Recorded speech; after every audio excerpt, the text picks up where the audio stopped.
Welcome to The Sound of Economics, the podcast series by Bruegel, the Brussels-based economic think tank. I'm Giuseppe Porcaro, and we are here for the first episode of the season of The Sound of Economics live series to comment on the State of the Union speech delivered just a few hours ago, this morning, 16 September 2020, by the President of the European Commission, Ursula von der Leyen. I'm here with Guntram Wolf, the director of Bruegel, and the senior fellows Alicia Garcia Herrero and André Sapir. Hello to all of you. Hello. Hello. So I would like to thanks for joining in this discussion, and I would also like to thank our listeners to joining in and tuning in for this live session of the podcast. And I would like to remind that you can also join our conversation by asking questions on Slido using the hashtag SOTEU, S-O-T-E-U. So, without no further ado, I would like to introduce what we have just been listening a few hours ago from the hemicycle of the European Parliament, which actually was an almost empty and socially distant hemicycle due to the COVID-19 prevention measures.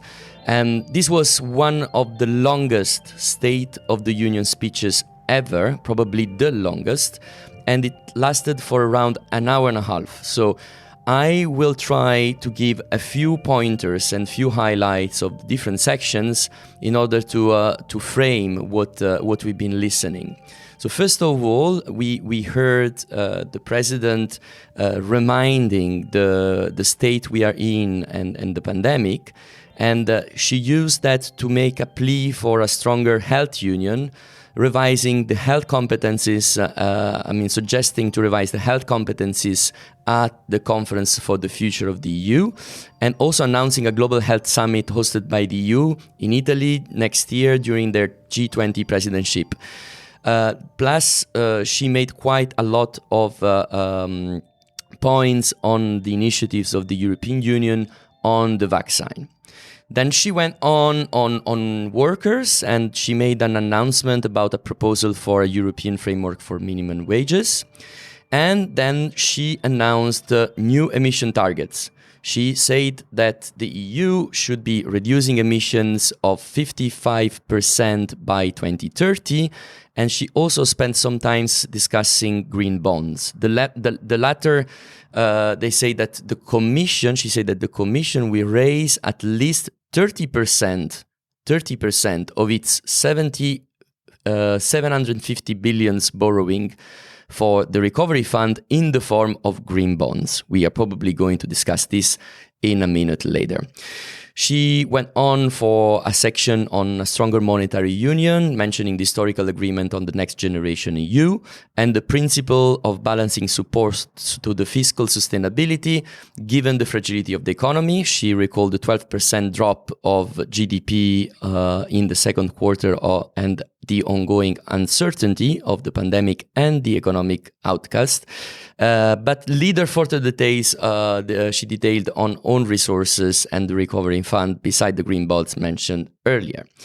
She also dedicated quite a section on industrial strategy and especially on digital. She has been announcing a common plan for digital Europe, where there should be defined goals for 2030, such as connectivity, skills, and digital public services. And this should represent 20% of the next generation EU. Then she went on a strong section on geopolitics and the role of EU in the world. There was a strong reference to China. There was a reference to the United States, Brexit, Belarus, Russia, and Turkey. And within that frame, she also mentioned migration, announcing the upcoming pact on migration. And then she ended the speech with a section on rule of law, covering issues from corruption to money laundering to fundamental freedoms. So this seems to me quite the catalog of the different things that she has been mentioning in the speech. I might, of course, be missing some details, but the idea was to recall all the plethora of things that were mentioned in this an hour and a half speech. And in order to start the discussion, I would like to ask to you, Guntram, Andre, and Alicia, what actually is your overall feeling? What is your overall and main takeaway from this speech before we are going to dive a little bit more into the details of some of these sections that I was mentioning just before? Well, thank you, Giuseppe, and let me perhaps start. I mean, I think this is always an important speech for the European Commission president, because it sort of tries to pull together the entire agenda that's on the plate of the Commission and the European Union in really one speech. And this time, perhaps it has been so long because there are so many more issues than usual. So it is a difficult speech, and I have to say, it's a speech that is always very presidential. And if you ask me, for my taste, it was a little bit perhaps too presidential. So a little bit too much about big announcements and a little bit too not concrete enough on sort of the real issues and how to achieve those issues. You know, I mean, just to give you a sense of what I mean. I mean, I think, for example, the discussion on green. I mean, I would have wished to have a bit more concrete announcements on, you know, how to get to the new climate goals. Or if we take the discussion on the pandemic and the recovery fund, I would have wished the Commission president to strengthen the negotiating hand of the European Parliament, and, you know, to make some announcement that the European Parliament should actually have a say on how the money is spent, and, you know, should have a way of flagging that money is not well spent. And so I think overall my feeling was, and I don't want to be too long, my feeling was it was a tick too presidential. It's always presidential, but it was a tick too presidential.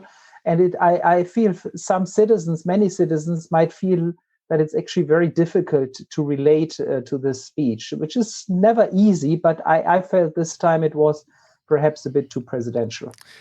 Andre, was it too presidential for you?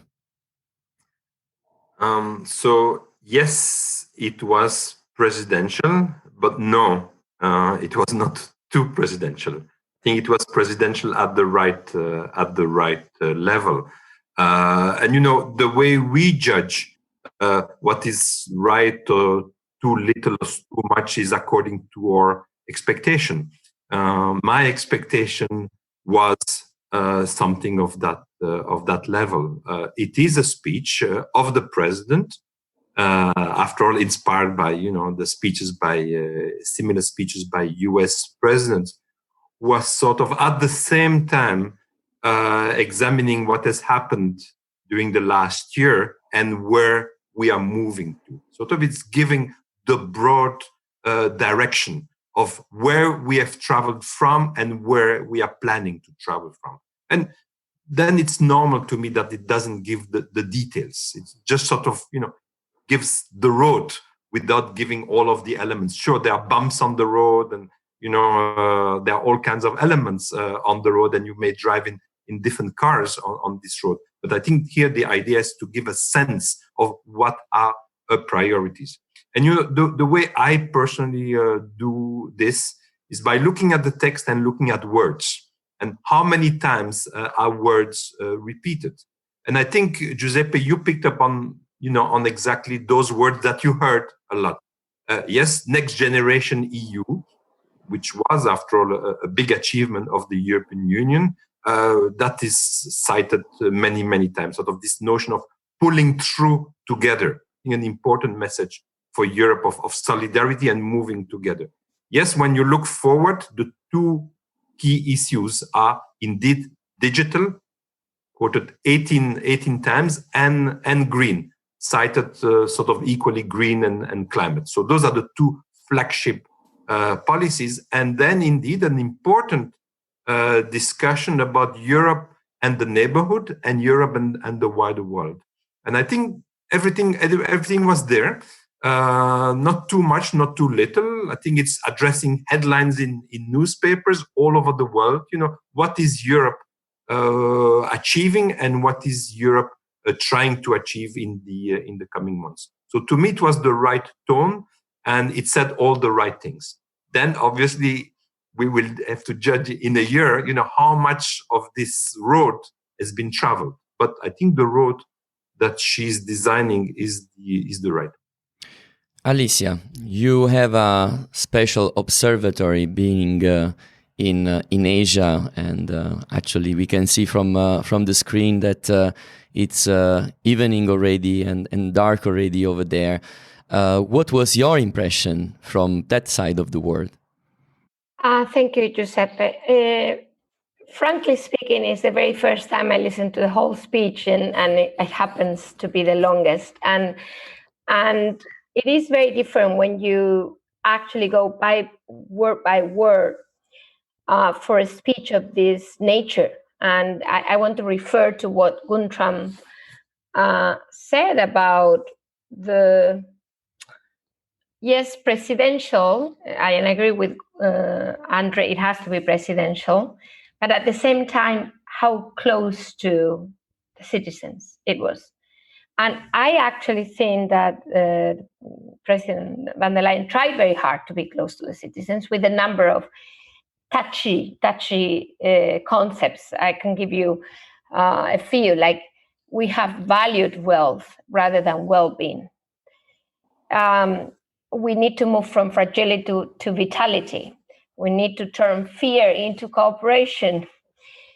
We are a social market economy and a human economy which should protect us. Frankly speaking, I mean, it's the attempt to touch everybody's heart is there. But if you ask me, as an economist, I'm like, is this a socialist state? Or, I mean, I feel it's too many times repeating the concept of protection. I mean, this is a pandemic. You may be okay protecting yourself from a pandemic, but we need to also think about competitiveness, moving ahead. I just felt that the balance between the two was too much towards the social aspects, which of course can be justified by the pandemic, but lead us to feel that the European Union is there just to protect us. But nobody can protect us, not even the European Union. That to me, telling citizens, you know what, we need to change for the sake of competing in this very difficult world, surviving the new, forces. We're between two hegemons. We need to be there. I mean, that thing to me was missing. So it was a very good attempt. I mean, an attempt. I'm not sure how good, but an attempt to reach the citizen with things the citizen can understand. But I'm not sure we're really doing any favor to the citizens to kind of deny the reality out there. That's really my point. It's too protectionist for what I think Europe should be heading towards. And that's really the key thing I wanted to say. Alicia, thank you for your remarks. I think that we are going to go a bit more in depth into some of those remarks when you speak about this protectionist approach. I will be curious in a second when we're going to speak about the geopolitical aspect, especially vis-a-vis the global player and the positions that were outlined in the speech. How this protectionist versus the openness has been playing out. But one of the first follow-up of the main points over there of the speech was the green side. I mean, green and digital were these two big buzzword that also André has been mentioning, and where indeed issues related to what you're saying, Alicia, related to competitiveness on one side and protection on the other side, were all at play. I mean, they can be traced within that. So maybe it will be interesting to go a bit deeper into first these two issues. First, the green one. There's been this announcement of the new targets for the reduction of the emissions to 55% for 2030. And the first question is to you is what do we make out of this? Are those targets first of all achievable? Are they realistic? And then secondly, obviously this was a broad speech, so it didn't went into the details of how those things will be achieved. But what do we make out of it? What can we expect on this area? We all agree, certainly at Bruegel, but I think most citizens by now agree that climate change is a reality, and is a reality that is deeply affecting all of us and is affecting our planet. And I think we are understanding that climate change needs to be tackled. I mean, this is the biggest challenge of humanity, and I think in that sense, I think we are certainly, and I certainly endorse the idea of becoming climate neutral as fast as possible. And I think the 55% goal, announcing such a goal, is very ambitious. To achieve it, I would like to see how we achieve it. And the Commission will, of course, publish tomorrow on Thursday, the 17th of September. It will publish an economic assessment of how this will be done. And we will have to study that assessment in some detail. For my taste, if I look at what was there in the speech, I thought what was missing was an acknowledgement that this is not an easy thing to achieve at all. I mean, this is going to be a huge challenge. It's not just as the Commission would like us to believe, sort of a golden opportunity and even a growth strategy. I mean, the Commission likes to call the climate strategy a growth strategy.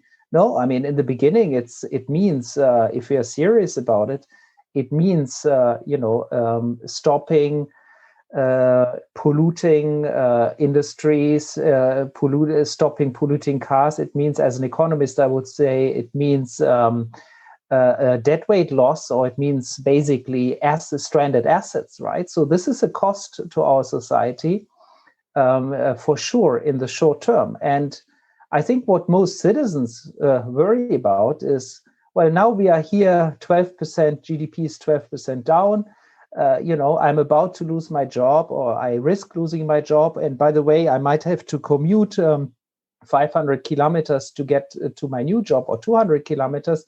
And now the Commission is going to, impose a big tax on my car, and it's going to make it impossible for me to actually find a new job.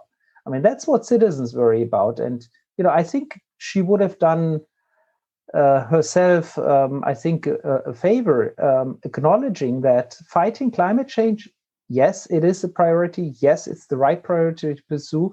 But yes, it's going to be difficult. And yes, we will have to invest into, invest a lot into alternatives. We will have to support workers that might lose their job because of it.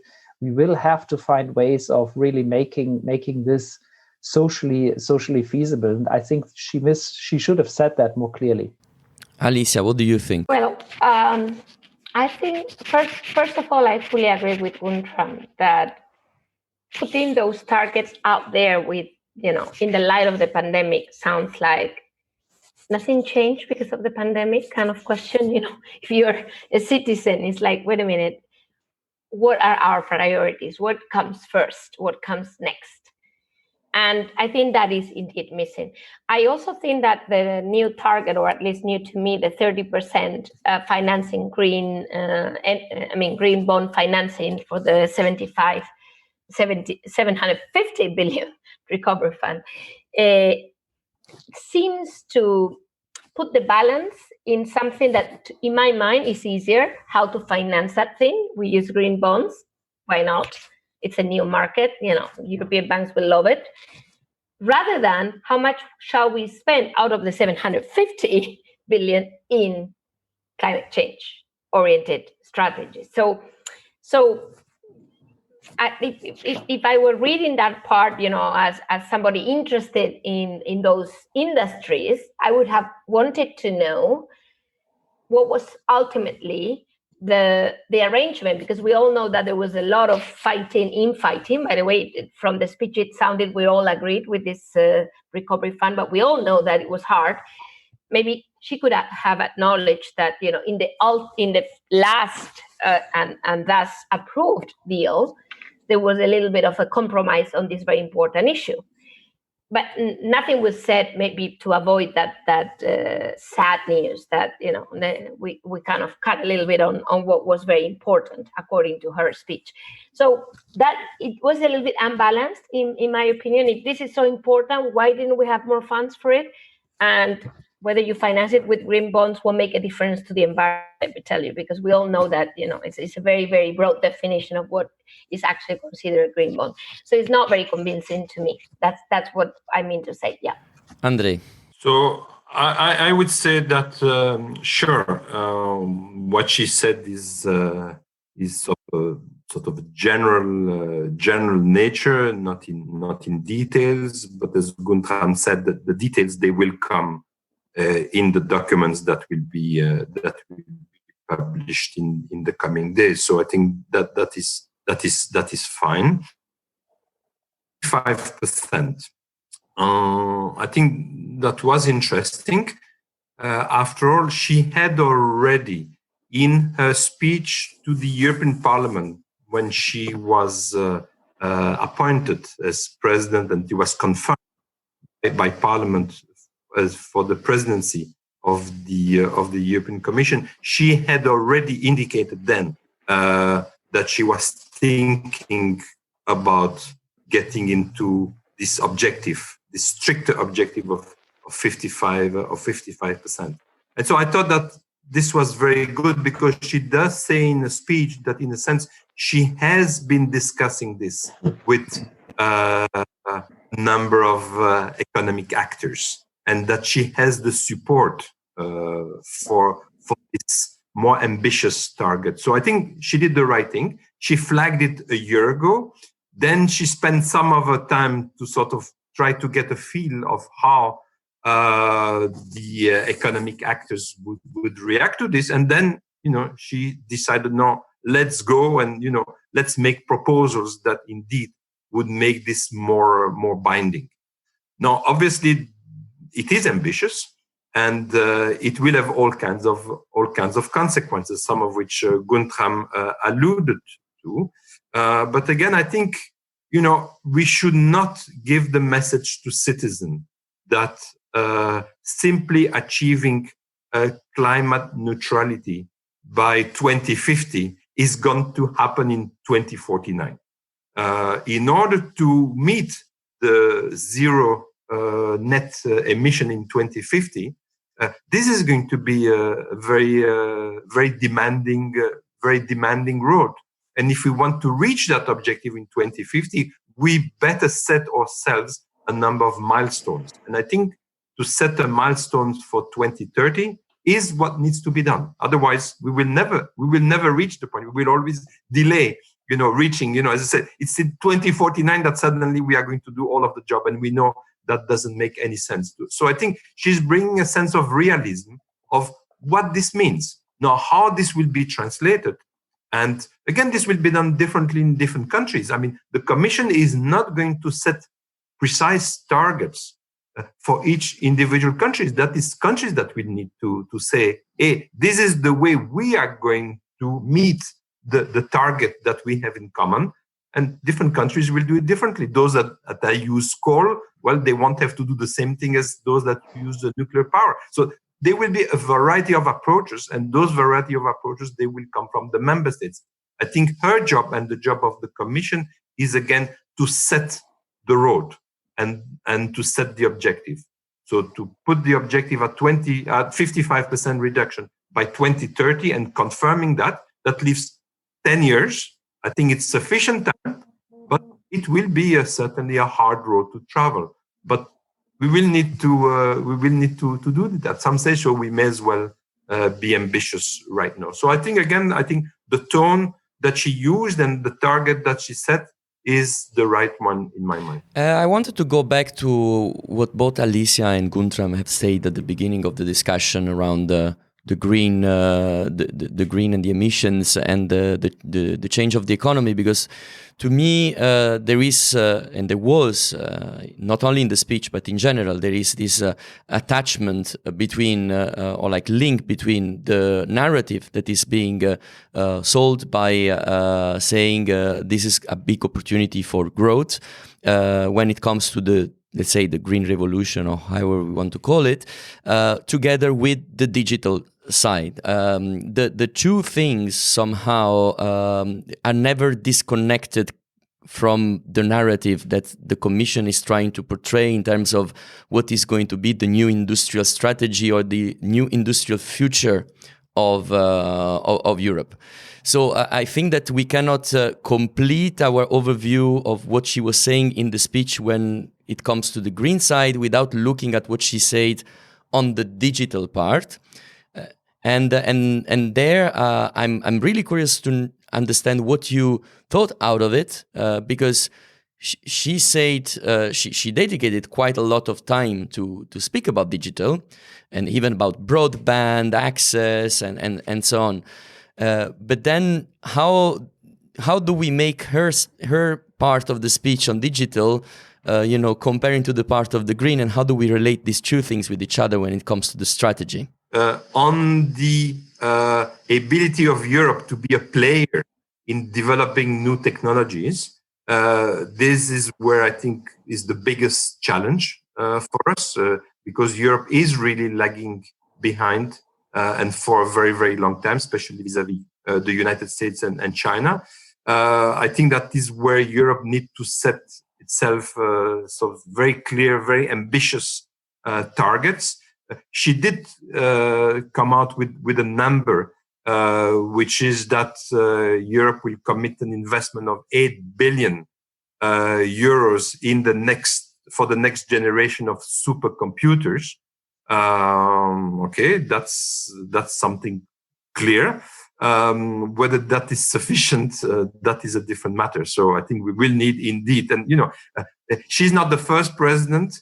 Juncker, even Barroso, obviously talked a lot about digital, and our gap has not decreased vis-a-vis the US and China in this space. So I think there it is very important for a variety of issues, including green. And yes, I think that we need to be more ambitious. And I wish that there she did not only say the word digital, but she was more clear into the fact that we are really lagging behind and that we need to make a huge effort. Thank you. Guntram or Alicia, do you want to add something on the digital side? Well, I mean, if I can just add very quickly, I mean, I entirely agree that, the climate targets, it's good that she announced them, and achieving the climate targets, of course, also requires beefing up our digital strategy. And I thought she was right. The Commission President was right to really spend a lot of time, quite some time on the digital issues that we are facing. But as André says, I mean, it's not the first time that this was mentioned by a previous Commission President. And there are clear issues why we are lagging behind. And my sense is, if I read this, and I reread this part of the speech, I mean, I think on, for example, on the issue of artificial intelligence, she spent a lot of time talking about how to regulate it.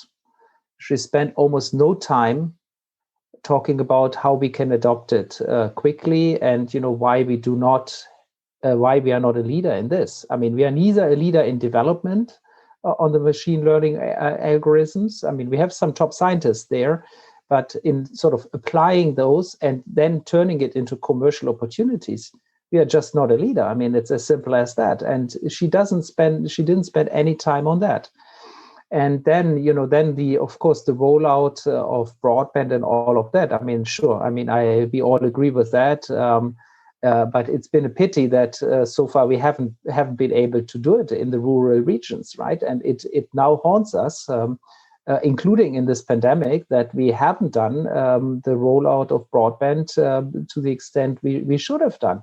And that has concretely to do with the way we regulate, and we have dealt with our telecommunication companies, and it has many, many concrete reasons, right, why we are there.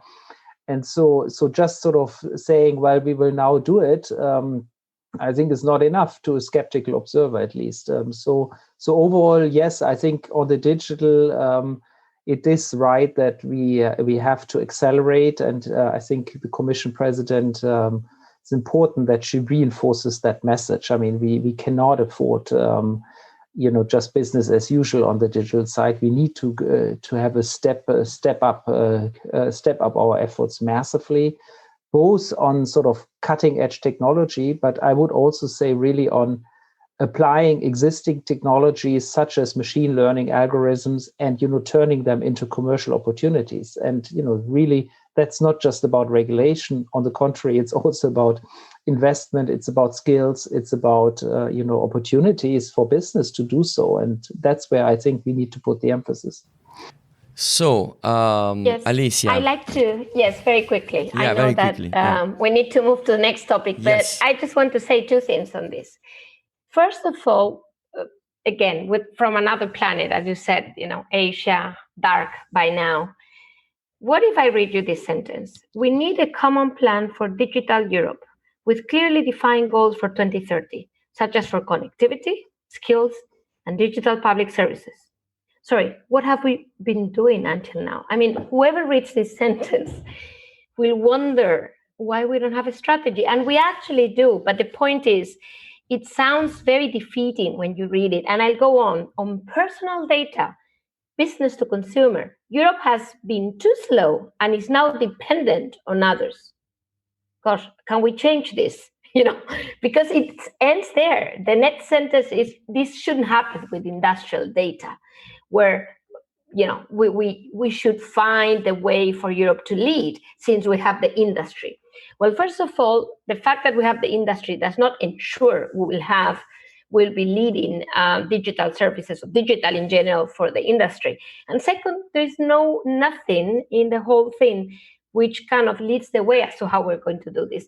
So in a way, it sounds very worrisome to me that we're still at this point, let alone, of course, the actual core of the issue of creating the technology ourselves. But even on the rollout of the technology, I worry, given what I just read, that it sounds like it's new to us, and of course it shouldn't be new to us. So it does, to me, as compared to green, going back to your question, for digital, it does sound a little bit desperate. I mean, we not only do we need to act fast, is that we're not sure which way to go, because we don't yet have, according to what I just read, a strategy.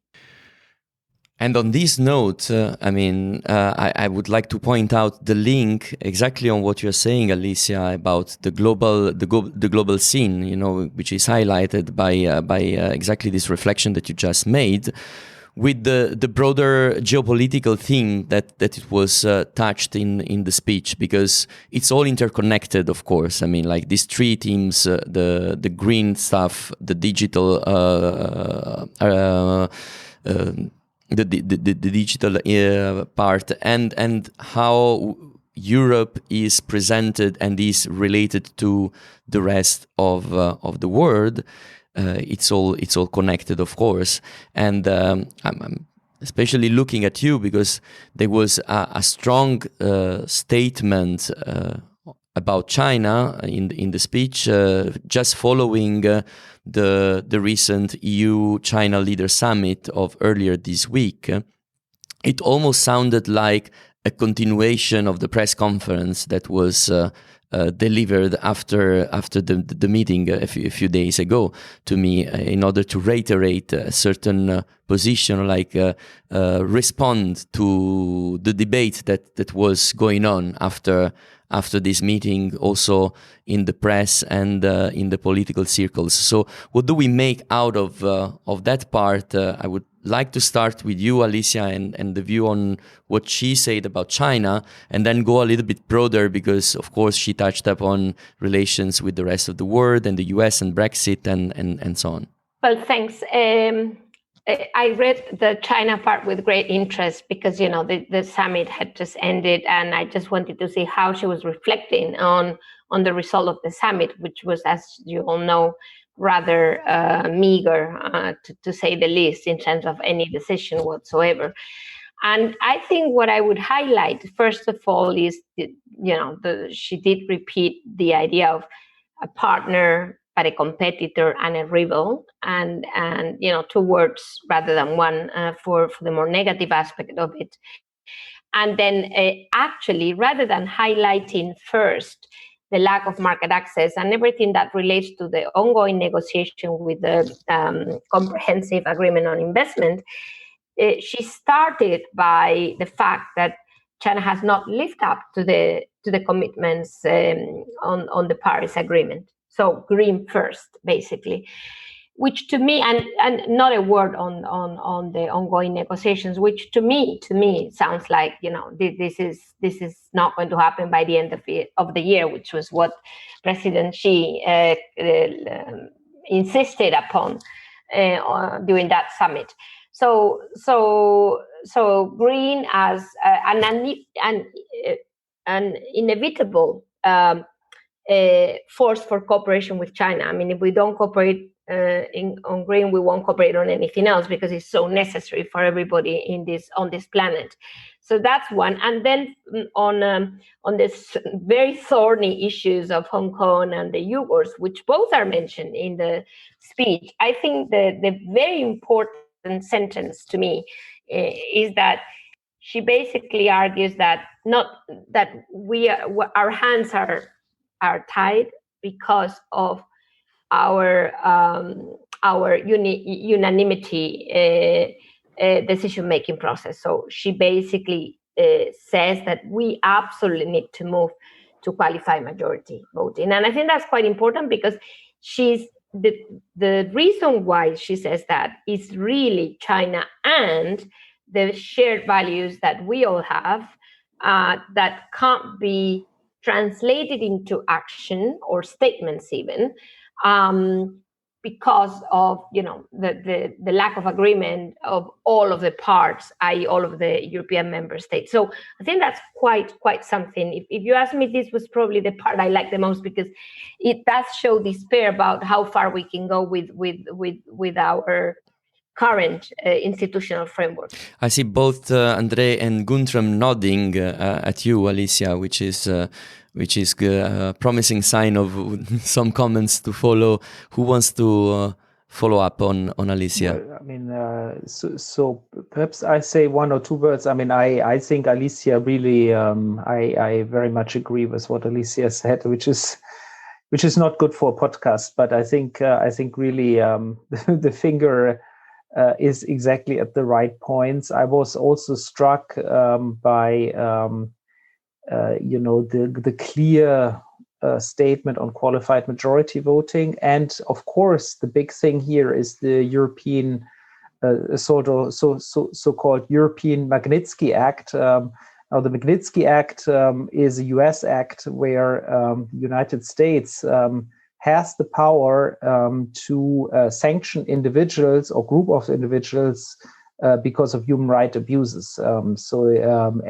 Sanction them financially, but also prevent them from entering U.S. territory. And so Europe doesn't have that at the moment. And the statement that we want to introduce it is a big step.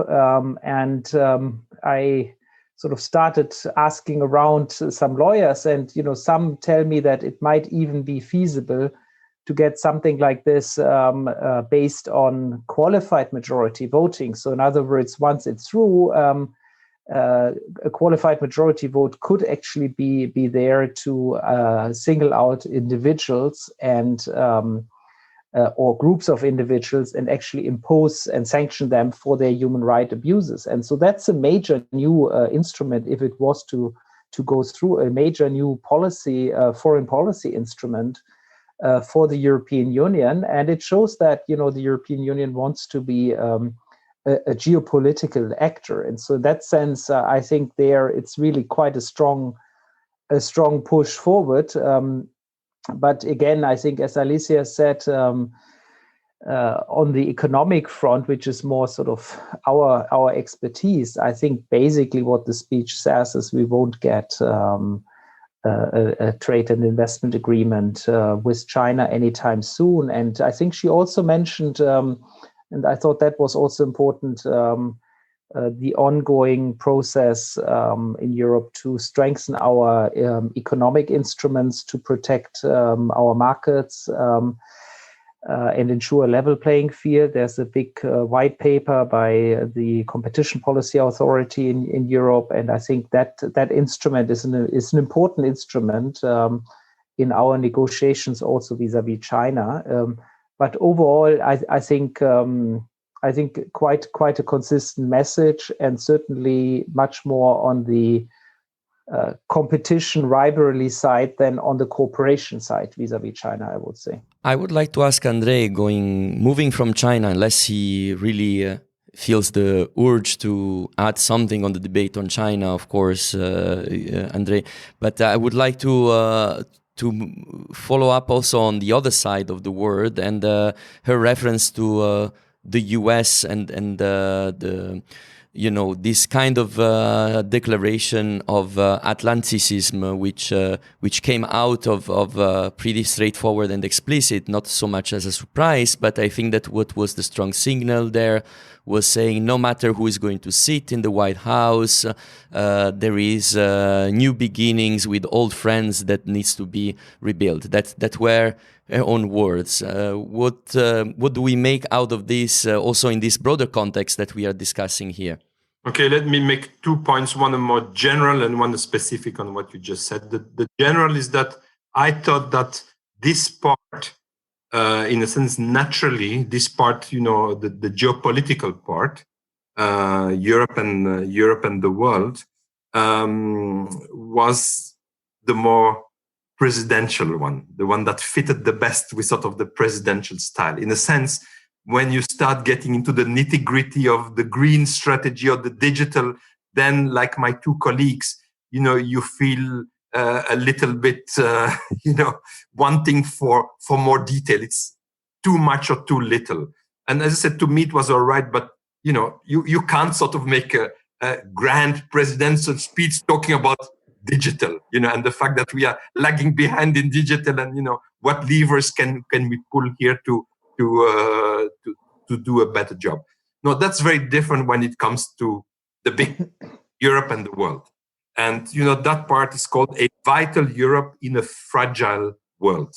And I think it's a nice title. Europe, that was the two previous parts. Europe has handled the COVID crisis quite well. Yes, we are pulling through together, as she said, and we are partners to the world, and but there are problems. The world out there is, she said, a fragile world, and we have our values. Other countries have different values. We have some difficult neighbors, and she names names, and she talks about Turkey, she talks about Greece, and she talks about the UK and Ireland. I mean, she doesn't, pull any punches. And then, yes, the China issue and the United States. On the United States, we are just before the election. So I think in a sense, it's normal that she couldn't say much, except that, we have close ties, transatlantic ties. That's what she doesn't never use the word United States. She talked about transatlantic. And I think that was, again, right. She reaffirmed the fact that, we have close ties with the United States, and she doesn't speak of NATO, but that is in the subtext, and I think that is right, and that we are all in a sense waiting for what's going to happen in the U.S. election. So I thought that part, in a sense, is as I said, is the most presidential part, and a nice part. And I think it showed that she was right, and corresponding to the issues of the day, to want to put geopolitics at the center of a mandate, because it is indeed a fragile world, and that has a lot of implications for Europe within our midst, and for our relationship with other parts of the world, be they very close geographically or be they very, very far. So I think good messages there, and yes, a complicated, fragile world, I think is a good notion. I quite liked, if I can add, Giuseppe, the quote of Margaret Thatcher that let me try to dig it out. I mean, the quote was saying Great Britain or the United Kingdom does not break laws, international laws, and that's not in the interest of the United Kingdom.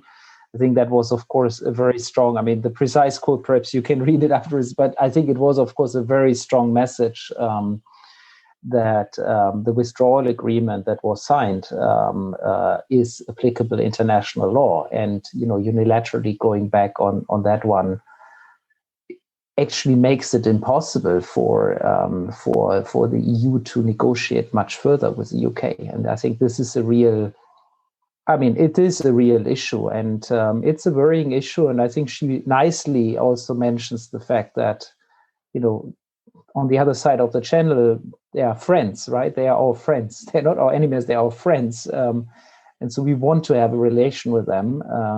But of course, it needs to be a relation based on trust and based on respecting treaties. I thought that was a very strong message. Indeed. We are almost running out of time, and we have some questions from the audience as well, which I wanted to ask to you, especially now in this part that focused on geopolitics. We have Arthur Morer, who is asking that Turkey, is reflecting on the fact that Turkey was also specifically mentioned, and is asking if it is still a credible future member to the EU. Now, perhaps this goes even beyond the scope of this podcast, because we could have a full symposium about the issue. But maybe if we can reply to our listener at least on what kind of remarks the president did on that specific topic. She mentioned the word Turkey or Turkish 3 times, Greece a couple of times. So it was clearly an important issue that she wanted to flag there, and I think she's right to do that. I think Europe is right to do this. I think our relationship with the Turkey is a very important relationship. I don't want to get into the details, and nobody of our listeners cares, what is my view about whether Turkey should become a member or not of the European Union. I think it's a very complex issue. But I think what is clear is that the relationship between Europe and Turkey is really something very, very, very important for both sides. And now I'm not looking at it only from the difficulties that we have at the moment. I'm looking at also at all the important things that we need to do together. Guntram just mentioned the fact that the UK is our friend, as an important partner. Well, we want also Turkey to be our friend and to be an important partner. Both the UK and Turkey, with different historical relationship to Europe and different parts, are both important neighbors of the European Union. And at some stage, obviously, Europe will need with both of those partners to design a relationship that is suitable for countries that are, one has just left the EU, the other one is an applicant to the EU, but with a complicated relationship, and we can't escape geography and our history and the importance of those two partners. I mean, perhaps if I can add to what André just said, I think, my reading of her take on the neighborhood is also, and neighborhood being UK, but also being Belarus, being Russia, but then also Turkey. I think the message is really one on.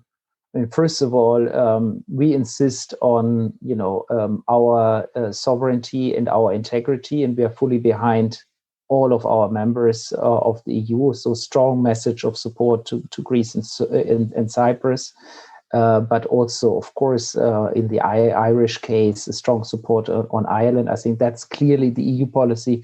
First and foremost, it's about protecting the EU and protecting all of our member states fully.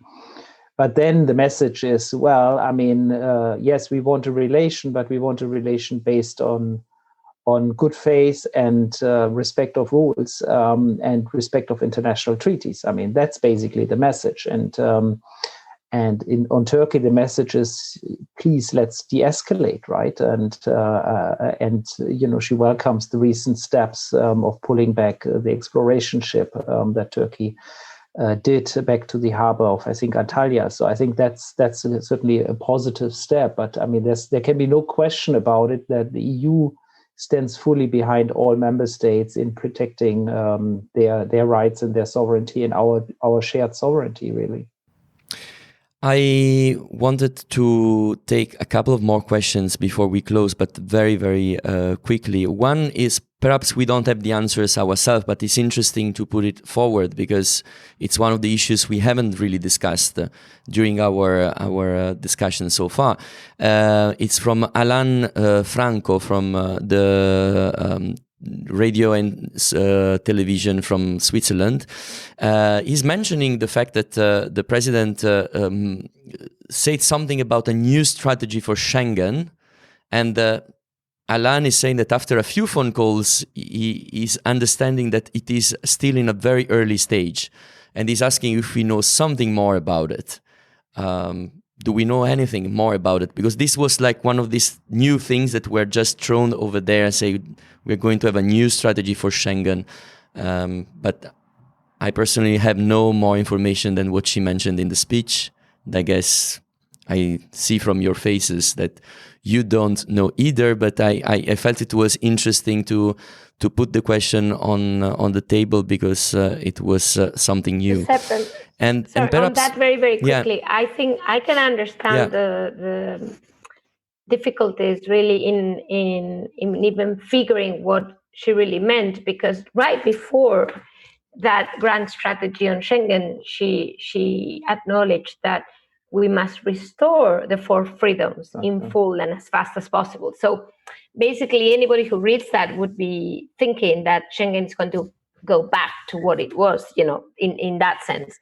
But the fact that she immediately after mentioned this new strategy makes me think and worry a little bit about that we might be thinking about something different in the light of what we learned during the pandemic.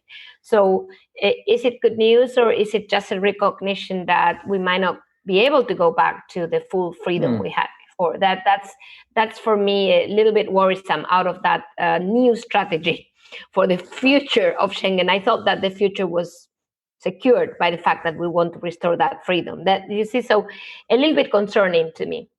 Yeah, I think perhaps I can add, I think there is also a little bit of confusion here on this issue, really. Schengen is not the same as the four freedoms, right? The four freedoms are, if we take the labor movement of labor, it's about, the right to work wherever you want.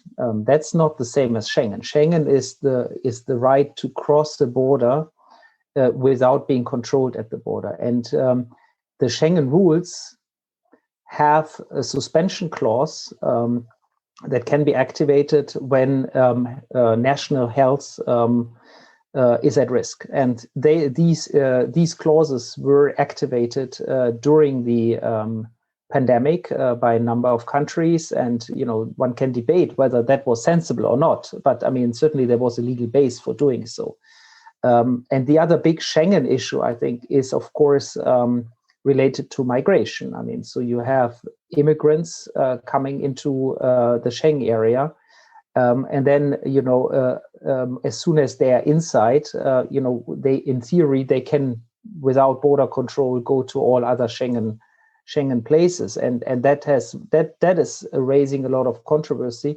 So I like Alicia, I was a bit surprised that this Schengen point was mentioned right after the four freedoms. I think the Schengen issue is very much related at the moment, is very much related to the pandemic, and it's related to the migration issue. And on the migration issue, it's quite difficult at the moment, this discussion, as we are seeing with the refugees that were left homeless after the fire at the Moria camp in Lesbos. I mean, so we still do not have a proper strategy of how to deal with refugees and how to distribute them in the EU, and member states, I think, are still quite reluctant, engaging in a joint strategy there. Thank you, Guntram. Indeed, this is all relates to this. It makes very much sense, and I'm afraid that we could continue this conversation for much longer, but we don't have any more time for this episode. So I would like to thank to you, all of you, to have joined the conversation, and I would like to thank our listeners for tuning in this live recording session of the first episode of the new season of the Sound of Economics Live. So this brings us to the end of these episodes, and I would like to remind to all of you that for more insight and research from our scholars, you can visit our website on www.bruegel.org. So until next time, bye-bye.